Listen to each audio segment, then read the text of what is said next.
Dimanche 12 juillet 1981. Ce matin-là, Maharaj était allongé dans son lit, ses jambes massées par sa fidèle dévote et assistante, Anna. Sa respiration était plutôt difficile, principalement par la bouche, et il semblait presque profondément endormi. Puis, soudain, il peina à s'asseoir et fut maintenu en position allongée, lourdement appuyé contre les oreillers. Il commença à parler, d'une voix étonnamment ferme. Ce que je veux vous dire est d'une simplicité déconcertante, si seulement on le reconnaissait.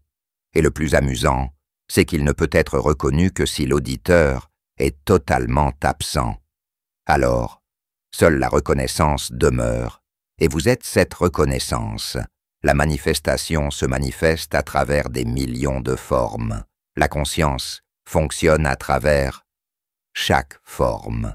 Le fonctionnement et l'action de chaque forme se font généralement selon la nature fondamentale de la catégorie à laquelle elle appartient, qu'il s'agisse d'une plante, d'un insecte, d'un lion ou d'un homme.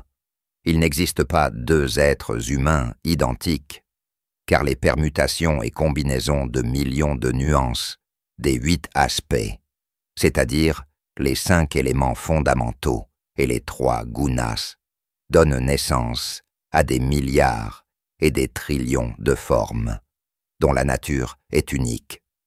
Des millions de ces formes sont constamment créées et détruites au cours du processus de manifestation.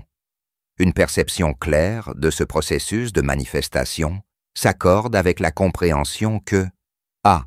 Il n'est pas question d'identification à une forme individuelle, car le fondement même de ce spectacle est la durée, et la durée est une notion de temps. B. Notre véritable nature est d'être témoin de ce spectacle.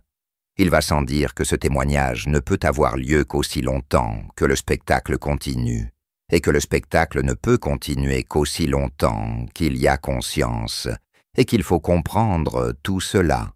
La conscience, bien sûr, cherche sa source sans la trouver, car le chercheur est le recherché. Reconnaître cette vérité est la libération ultime et unique. Et le comble est que même la libération est un concept. Maintenant, méditez sur cela. Après ces quelques mots, Maharaj se sentit épuisé. Il se recoucha. D'une voix faible, il ajouta « Ce que j'ai dit ce matin est toute la vérité que chacun doit savoir.